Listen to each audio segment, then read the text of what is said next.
Okay, our next speaker is Dr. Keri Streby. Dr. Streby received her undergraduate degree from the University of Akron in Ohio, her medical degree from Northeastern Ohio University's College of Medicine, and completed her pediatric residency at Nationwide Children's Hospital in Columbus, and remains at Nationwide where she has done her fellowship training. Dr. Streby is an assistant professor in clinical pediatrics at Ohio State University. She has received numerous honors and awards, and her talk today is Giving Cancer a Cold Sore, an update on pediatric oncolytic virus clinical trials. Dr. Streby.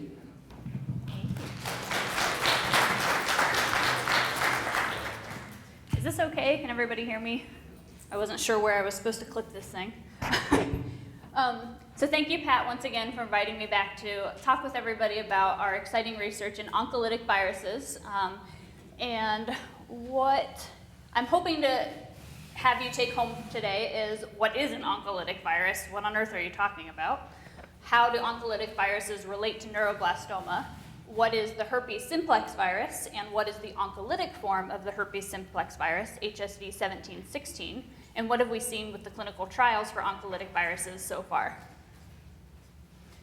So over the past several years, we've heard of a lot of exciting new therapies coming down the pipeline. Things like CH1418, which you're all very familiar with. Things like the dendritic cell vaccines, things like CAR T cells. All of these things hold a lot of promise.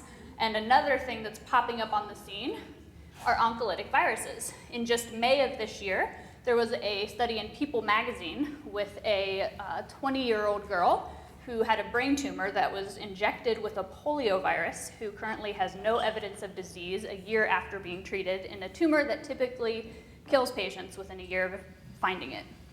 And another virus, the measles virus, was used at the Mayo Clinic, and it cured a woman who had multiple myeloma. She's currently in remission and has no evidence of disease as well. So all of these things are extremely exciting therapies, and to kind of summarize all of them, we have immunotherapies, gene therapies, and oncolytic biotherapies. The immunotherapies are things that activate or stimulate the immune system, so antibodies, CAR T cells, IL-2, GM-CSF, vaccines, things that you'll be hearing more about throughout this weekend. Gene therapy is where we take the DNA instructions, like Dr. Shaw was talking about, and we can make the cancer cells either more targeted to certain therapies or make some of the treatments work a little better. And then oncolytic biotherapy is kind of a combination of all of the above. Some of the viruses in and of themselves kill the cancer cells by lysis, meaning they cause the cells to break. There's immunotherapy, because a virus infection obviously stimulates the immune system. When you get a virus infection, you get a fever and your immune system gets revved up. And we can also give some of these viruses DNA instructions to make it more targeted to cancer cells and to make some of our current therapies work even better. One such example that was recently closed and published was the Amgen OPTIM trial. As most clinical trials go, this was an all-adult study. The TVEC is an oncolytic herpes virus that is expressing the GM-CSF protein. So that means that we took the herpes virus, we made it so that it only infects cancer cells, or it only replicates in cancer cells, and it carries the DNA instructions for the GM-CSF protein. This was a phase 3 study in adults that had melanoma, which is a type of skin cancer. And what they did is they looked at giving that virus directly into the tumor and compared that with patients who just got GM-CSF injections subcutaneously, like we currently do. And what they saw was that 77 patients had an overall response when they got the virus that also was making the GM-CSF, as compared to the patients that only had the GM-CSF treatment, in which 9 had a response. They also saw a significant difference in the durable response rate. So meaning within a year of getting this treatment, they saw a response, and that response lasted at least 6 months. So this is some exciting stuff. So to kind of take a step backwards now and reorient us, because it's early in the morning, what is a virus? A virus is different from a bacteria or from other normal cells in the body. It is teeny, teeny, tiny. It's about 1/millionth of an inch in size. And it's different from bacteria and other cells in that it lacks the machines needed to make copies of itself and to live. It can be thought of almost as like a parasite. And this is a picture of a virus. It has either DNA or RNA, genetic instructions, in the middle that is surrounded by a protective layer here called a capsid. Then there can be proteins or other layers surrounding it and an outer envelope in a herpes simplex virus that helps it to get into the cells that it's infecting. So what does a virus do? A virus comes in through the bloodstream or the mucosa or however it enters the body, and it attaches to cells, and some of it enters into the cells. Once it's into the cells, it releases its virus genetic instructions, and they go into the command center of the cell, known as the nucleus. So the virus basically is using the nucleus and other machinery within the cell so that it can make more copies of itself and cause damage to that cell. So this normal, healthy human cell makes a lot of new viruses, and then the virus breaks out of that cell and goes and infects other cells. So how do normal cells respond to a virus infection? Well, as the host cell is making more and more of these viruses, it's sending out SOS signals, for those of you who know Morse code, which are very few people anymore. It's that short, short, short, long, long, long, short, short, short. Some of those SOS signals are TNF alpha, interleukin 6, interferon gamma, for example, and these signals stimulate the immune system saying, hey, come and help, I need some backup because I've got an infection here, something that's not normal. And that immune system responds by sending T lymphocytes, neutrophils, macrophages, all other kinds of white blood cells in to help clean up the virus and to clean up any of the dead cells that are around so that it stops the virus infection then and there. In addition, the immune system helps to make antibodies so that if that virus ever comes in again, our body knows it sees that virus and it knows that it's seen it before, and those antibodies come in and can stop that virus in its tracks. So how is that different from an oncolytic virus? So an oncolytic virus in a normal, healthy cell comes in, releases its genetic instructions, and what happens here, though, is that there are defense mechanisms that turn off the virus instructions. And so that the oncolytic virus can't overcome those cell defenses. A normal virus in a normal cell can sometimes overcome those defenses, and that's how we get sick. We change the DNA, or we alter the oncolytic viruses oftentimes so that they can't overcome those host cell defenses. And what happens is that the host cell then comes in and destroys the virus, and there's no further infection and no further damage to those healthy normal cells. Come on. Now, what does this do in a cancer cell? So in a cancer cells we know actually have bad defense mechanisms. If you think of it as a dam, it's a normal defense mechanism is that the dam is intact, it doesn't let anything through, but at cancer cells, that dam is defective, and so when a virus comes in, it just breaks through the dam, and it can actually continue to do its job and replicate. One such example of that dam being defective is that they actually have defective interferon responses.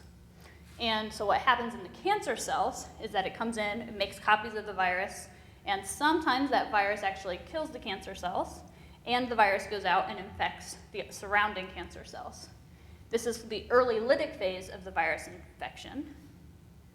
Then, after that happens, the immune system comes in, and the immune system can make anti-tumor antibodies and recognize the tumor cells as being abnormal in the foreign ones and not necessarily the virus, so that we get both the virus killing and the immune system coming in and killing the tumor.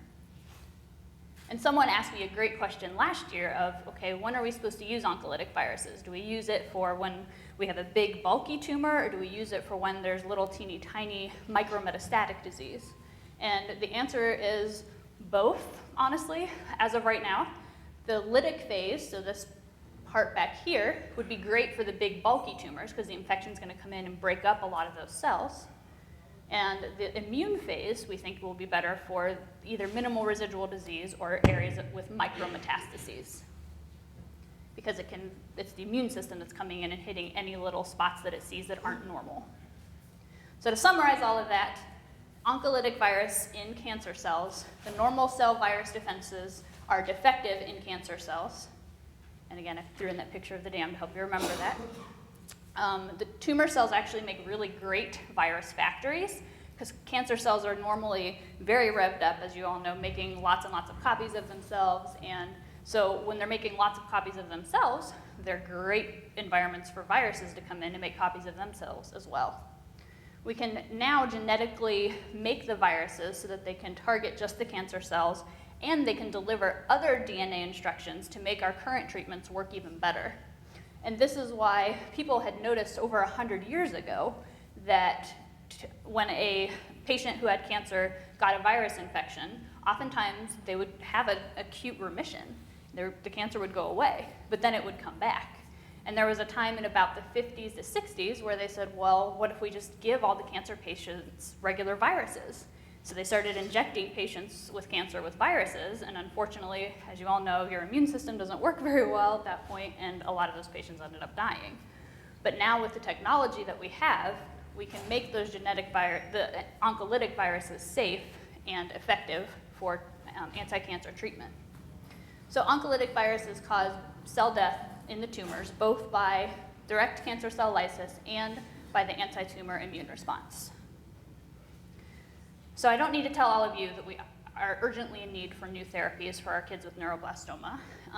And as Dr. Shaw also mentioned in his talk, most of our studies with oncolytic viruses and neuroblastoma have been done in petri dishes or in cell cultures, just looking at the cells that have been taken from patients and then copied over several times in the lab, but still real human neuroblastoma cells, and taking those human neuroblastoma cells and growing them in mice, or what's called xenograft models. So we do have several oncolytic viruses, however, that have been recently in pediatric clinical trials. There's the herpes simplex virus, Seneca Valley virus, Rio virus, and vaccinia virus. And on those clinical trials, Seneca Valley, Rio, and vaccinia virus all have currently closed. They're done with their study, and we're anticipating those results coming sometime in the near future. 11 of the 22 patients on the Seneca Valley virus were neuroblastoma patients. 2 of the Rio virus clinical trial patients had neuroblastoma, and 2 of the vaccinia virus clinical trial had neuroblastoma patients. The herpes simplex virus clinical trial is the one that we run at Columbus Children's and Cincinnati Children's, and it is the only one that does not have any neuroblastoma patients yet. One of the big reasons for that, we think, is because when the company that makes our virus set the age requirements or the age limits, they set it at 7 years. We begged and pleaded, and this is a clinical trial for all solid tumors, so that's why they set it at 7. We're hoping with our next clinical trial to get them to back it down a little bit.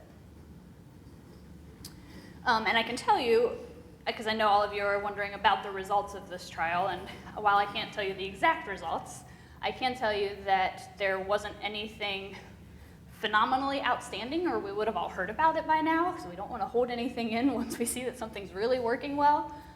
But we do know that it's very well tolerated. All of these viruses were very well tolerated, and we're hoping that in combining the virus with other treatments, we'll get the response that we're looking for.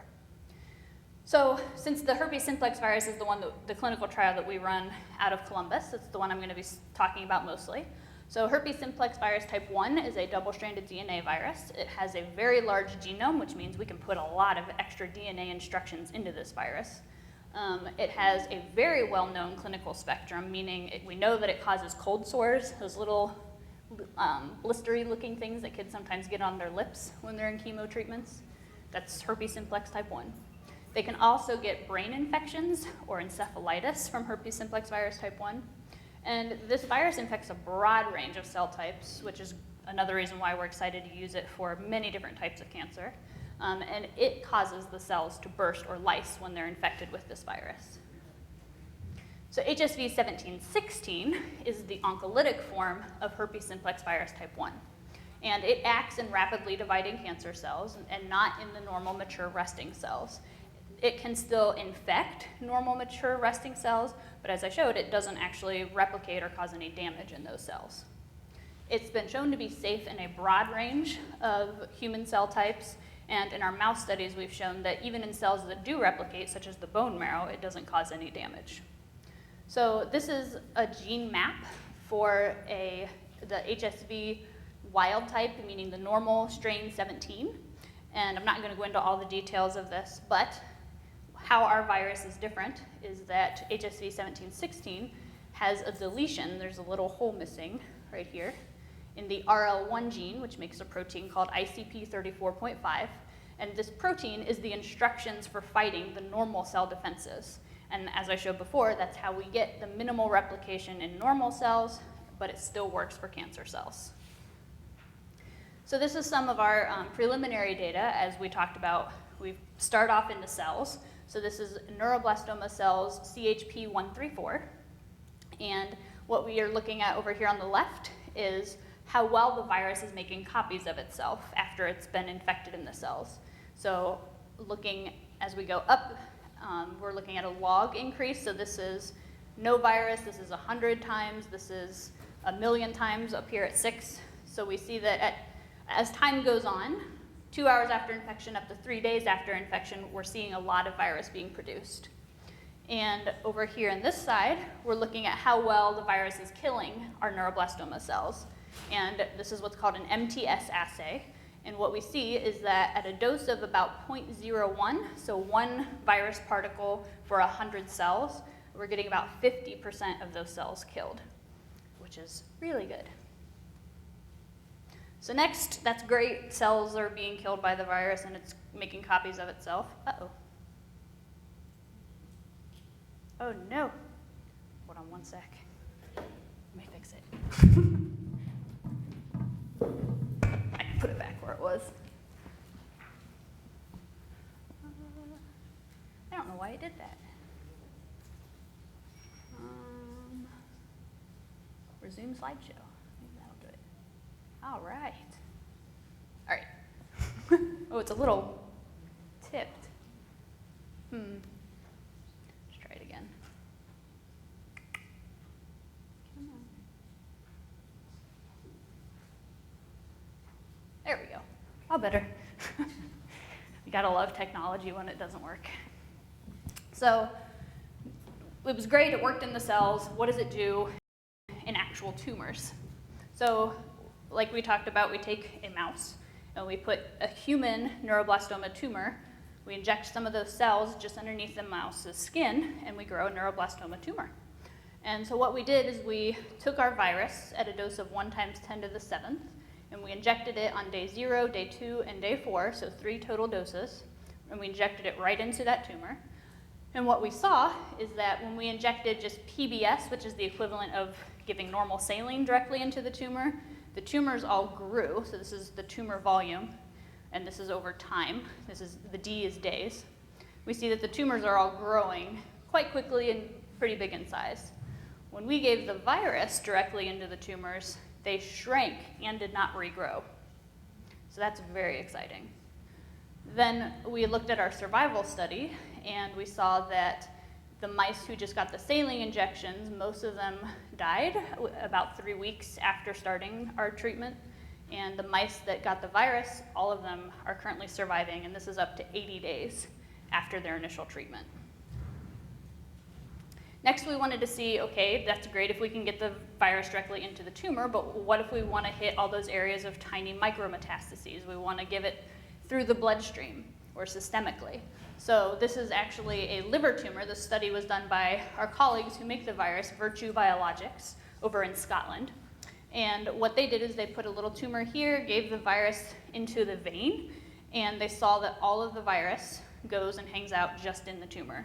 And it actually replicates and does its job only in the tumor. And this is at 3 days after the injection, and this is at 21 days after the injection. It's still there, still doing its job.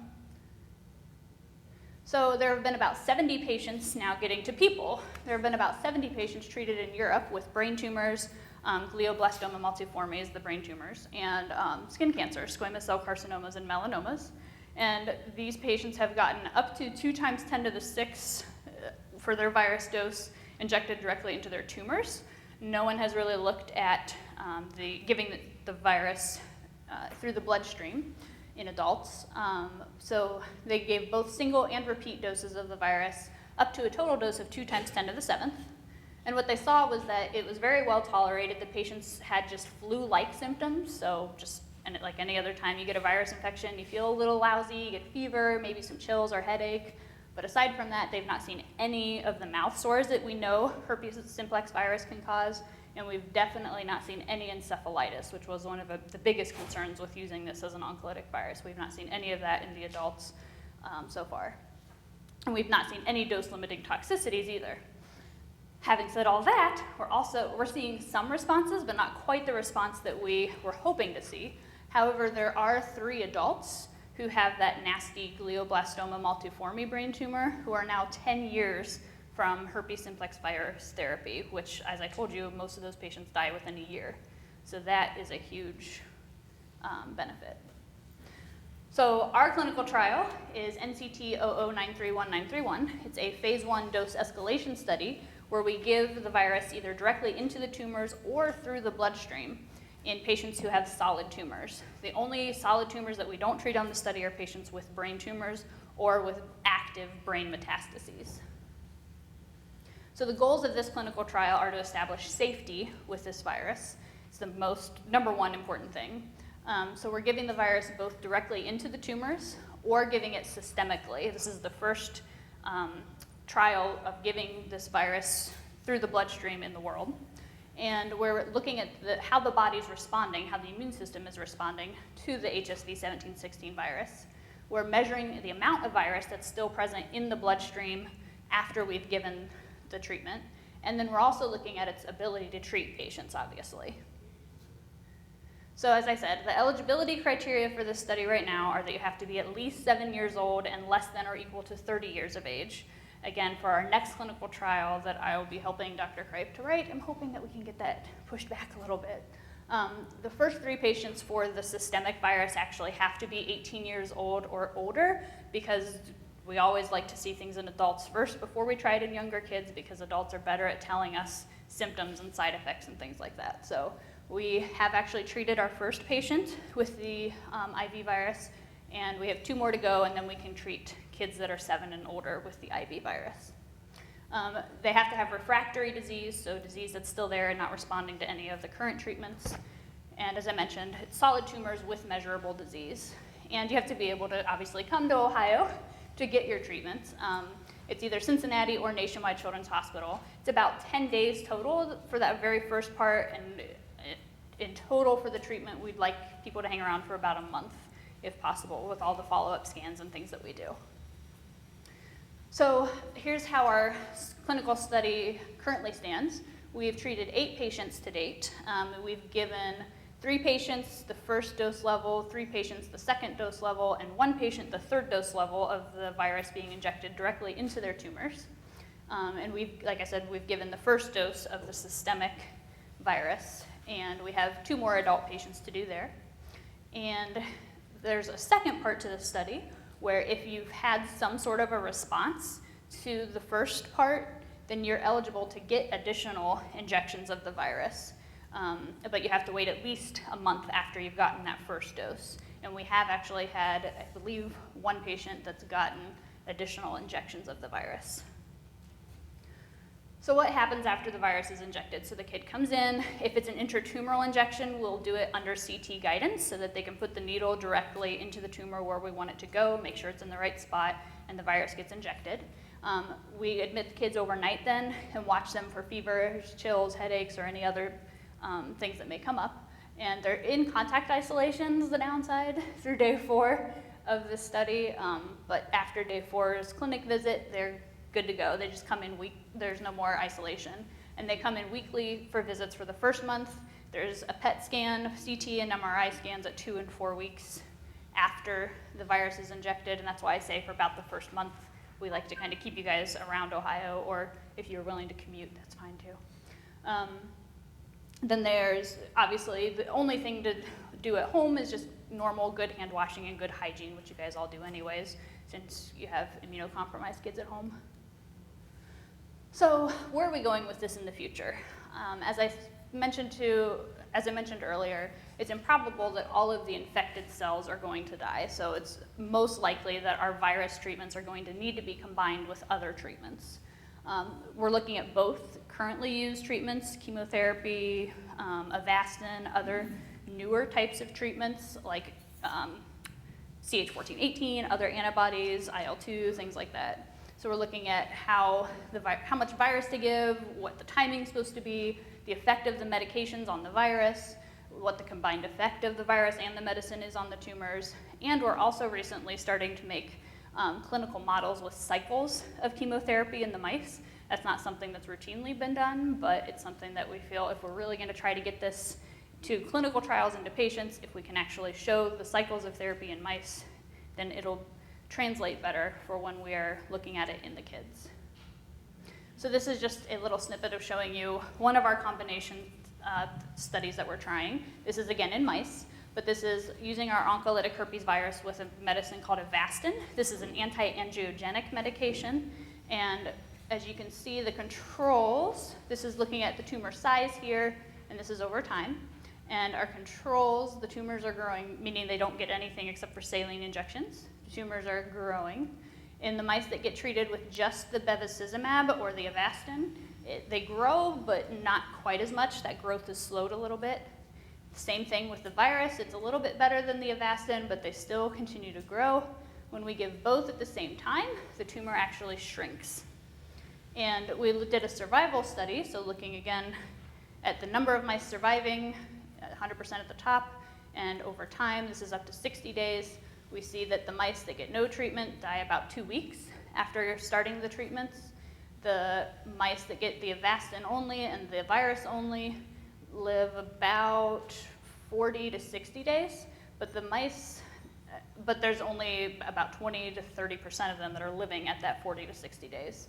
Whereas the mice that are getting both the bevacizumab and the virus, 80% or more of them are living 40 days or more. So that's super exciting. So overall, again, the take-home points that I hope for you to take away from this are that oncolytic viruses are an exciting novel cancer therapy. We expect fewer side effects because this is such a targeted therapy. It's both short-term and long-term side effects. And oncolytic viruses are looking promising for neuroblastoma and other solid tumors. HSV is a common virus that causes cold sores and can cause brain infections, especially in neonates, is where we typically see the HSV brain infections. Oncolytic herpes virus, HSV 1716, has been very well tolerated to date, and our clinical trial is still open, and that combinations of our virus and other viruses with other therapies are being tested in the laboratory and are heading to translational research trials. One other little thing that I hope for you to take home today is that there's a podcast called This Week in Pediatric Oncology, sponsored by the Solving Kids Cancer Organization, that you will recognize several of the names of people who have been involved in this podcast, including people who are here this weekend, and there are several of them on neuroblastoma. This podcast is focused for parents, researchers, medical students, anyone that's interested in listening. And the most recent ones that we've done were from the recent Advances in Neuroblastoma Research Association meeting in Germany. And Dr. Mathey, Dr. Yannick, names that you guys recognize are all on here. So I encourage you, if you want to go to iTunes, you can look for Dr. Tim Craig. That's the best way to find it. He's the host. This is our brand new hospital that we built that opened in 2012. It's a 12-story, beautiful inpatient building, and it was actually just ranked the most colorful hospital in the world. We beat out London, and it was awesome. This is our embryonal tumor team, so people that take care of the kids with neuroblastoma. Dr. Mark Rinaldi is our distinguished leader, and Dr. Shaw and I are the co-members. So this is my big thank you slide with all of the tons of people to thank, both from our institution, from Cincinnati Children's, Dr. Gellers, the PI there on our clinical trial, our company over across the pond in Virtue Biologics, and of course to the CNCF committee. And I will be happy to take any questions. This is a picture of my lab. So. Thank you, Dr. Streby.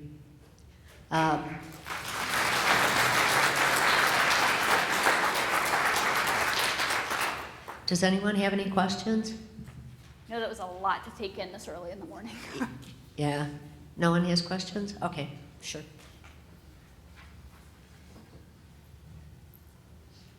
I've seen that the viruses have been pretty effective in debulking kind of tumor cells. Have there ever been any trials where they just give multi doses over a period of months just to keep cancer cells in check? Any studies done like that? And are cancer cells, do they become resistant to the virus over time? That is a great question. And for your first question, no, there have not been any looking at that over a prolonged period of time, over months and months and months. There is a vaccinia virus study, I believe, that was done out of Israel, where they were giving multiple doses of the virus, but only in one course, for about, I think it was 6 weeks or so. So yeah, they did give it several times, but it wasn't over a year, for example. But that's a great idea, and it's something that once we start to see that it's working a little bit more than what it currently is, yeah, absolutely, it's a potential option. Because again, we don't really know where this is going to be most beneficial. Bulky disease, minimal residual disease. We're still figuring all of that out. And in regards to your second question, does it build up immunity or does the tumor build up resistance to the virus? We haven't really gone long enough to see that it builds up resistance to the virus. So my hope is that even if it builds up resistance to the virus, the immune system has taught or the immune system has learned by the virus to attack tumor cells. So even if there's resistance to the virus has helped the immune system to recognize the cancer cells. So we haven't seen any resistance to the virus thus far, but that's why we're checking antibodies and looking for virus in the bloodstream and other things on our clinical trial. But as of yet, no, we have not seen it. Any other questions? Frank? Can you tell me again, or I may have missed it, how the virus is targeting neuroblastoma? So it's not targeting neuroblastoma specifically, it's targeting any cancer cells because cancer cells have a defective response to, they have a defective defense mechanism. So if you think about it, that they send out those signals like interferon gamma and other things, the cancer cells can't do that, but normal cells can. So if the normal cells can send out those signals and can kind of avoid being infected, the cancer cells can't do that, and so the virus can then kill the cancer cells. Like I said, the oncolytic viruses can get into normal cells, but they don't replicate or cause any damage in normal cells. Are all NB cells deprived of this defenselessness? It's not the B cells that are deprived of it. And the neuroblastoma cells that don't have this ability to fend off, like you were saying. Yes, so that's a great question, and that's why I said in my slides that some of the neuroblastoma cell lines are susceptible to the virus. We're finding that there are huge levels in variation as to how well the virus replicates and how well the virus kills the cancer cells. And we are seeing that some of the neuroblastoma cell lines, it doesn't work. And we're looking to see the exact reasons as to why. So yes, and the CHP134 cell line that I showed is a MICA amplified cell line, and most of these are taken from patients with very aggressive tumors. But yes, we are seeing a variation in that, and that's something that our lab is currently looking at is, number one, how does the immune system play a role in that? Is it because there's differences in the tumor microenvironment or the area around the tumor that are making the virus work better or not work at all? Or is it something intrinsic to the tumor? There's a lot of things yet to learn about this. Thank you, Deb. Mm-hmm. Anyone else? Okay, one more. Just out of curiosity, what are the criteria for getting onto the clinical trials, other than age? And do you have any, is it all like US citizens as well? Just curious. I don't know that we've enrolled anyone on this trial from other countries, but we do have other clinical trials open at our hospital that I don't think that is a limitation. I don't think you have to be a US citizen. I will double check on that and get back with you. I'll make sure to get your email address. But I am 99% sure that it's open to anyone.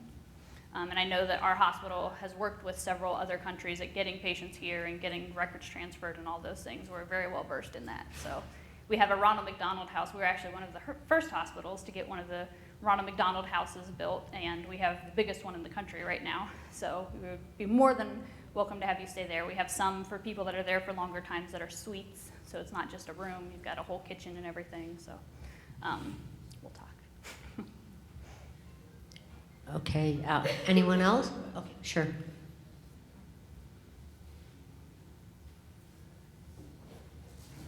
Does the modified cells virus attack multiple tumor sites, or is it just going to go to one location and fight that?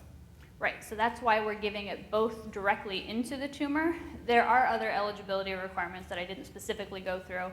The most important being that it has to be at least 3 millimeters in size, depending on the dose of virus that they're getting, 3 to 5 milliliters in size, because we inject 1 to 3 mLs of virus in there. And we've done studies in the mice to know how much virus we can actually push into the tumor without causing pain. So that's why we have certain size criteria for the tumors. But you can have up to 3 lesions that we can inject the virus directly into the tumor. And if you have more lesions than that, or you have ones that are too small, then you can get the systemic virus where we give it directly through the bloodstream instead of directly into the tumor. So it's both. Okay. Anyone else?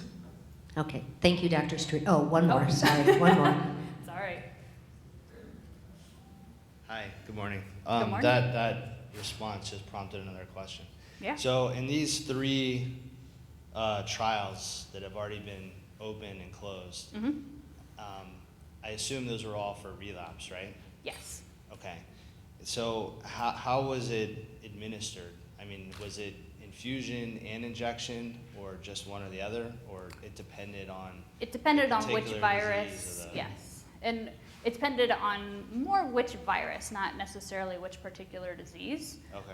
but which clinical trial they were running and which virus they were using. So some viruses would have to be injected, and if that was the case, then you would have to have bulky disease, right? Correct. Okay, gotcha. Thanks. Mm-hmm. Okay.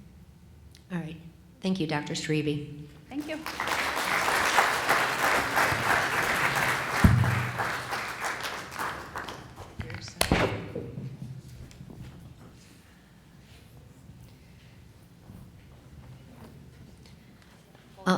I just wanted to say too, not all of the PowerPoint slides are in your packets. I got the dreaded blue screen this morning on my computer, so we're going to have the doctors that have not given us their PowerPoint slides earlier. If the doctors have them, we're going to have them downloaded onto another computer and then sent to Office Max for printing, so that you'll be able to have them later on, either today or tomorrow morning. So, and since I have the dreaded blue screen, I have no introduction for Dr. Wayne Furman from St. Jude Research Center, and his talk today is going to be on expanding the role of the anti-GD2 immunotherapy in the treatment of neuroblastoma. Dr. Wayne Furman.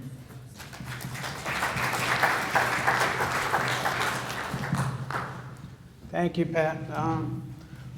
I wish I could stand up here and say we have the cure to neuroblastoma. I think every speaker wished they could do that. But what I want to try to do is describe some studies we're doing at St. Jude to try to expand the role of the anti-GD2 immunotherapy that the previous speakers sort of alluded to with some of that in the treatment of particularly patients with high-risk disease. Let's see if my pointer doesn't light up too much there. Before I do that, and I apologize for some of you who are only too familiar with this regimen, but this is a cartoon that describes the current treatment approach for high-risk neuroblastoma. And the different colored boxes are different combinations of chemotherapy. You know, the medical jargon is we give intensive induction chemotherapy, so 6 courses of various combinations of medicines. During those 6 courses, we try to harvest the stem cells, the PBSC, peripheral blood stem cell harvest. for use in later very high-dose chemotherapy. During that treatment regimen, we also attempt to resect every lump of tumor that we can get at safely. Following that induction therapy, then patients undergo very high-dose chemotherapy, such high dose that if we didn't have stem cells to rescue the patients, they wouldn't make blood for a very long time. So those stem cells are pulled out of the freezer, they're alive, we give them back by IV infusion like any patient would get a blood transfusion. And they know where home is, they go back there and start growing. And then once the counts recover from that, the patients are given radiation therapy to their, usually their tumor beds and any sites we're worried about active disease still surviving. And then some hints have been talked about what are MRD treatment, minimal residual disease. And this is where the antibodies have been used against GD2. So most patients are eligible for what the COG jargon ANB0032, which is using a chimeric antibody, and I'll describe that in a little bit more detail in a minute. So this is the curve from the New England Journal with Dr. Yu, which basically described a new standard of care where patients who got this somewhat complicated immunotherapy schema with a combination of the antibody and cytokines, GM-CSF and IL-2, showed a 20% improvement in chances of the disease coming back. And the problem with this is that the antibody is not yet approved by the FDA. So the only way you can get any one of these antibodies is to be on a clinical trial. So what do I want to do in the next 20 minutes or so?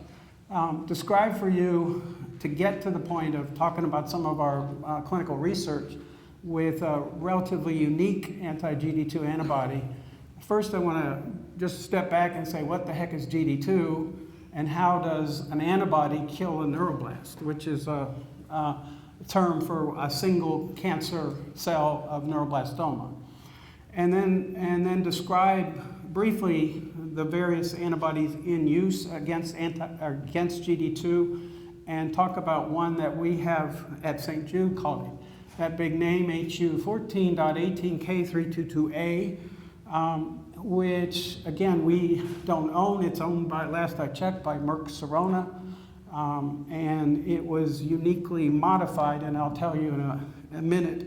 I want to describe the phase 1 study, and again that's medical jargon to figure out what's the safe dose to give, and then some rationale for our 2 open clinical trials, which we call GD2NK and MB2012, and we'll describe some preliminary results of both of these studies.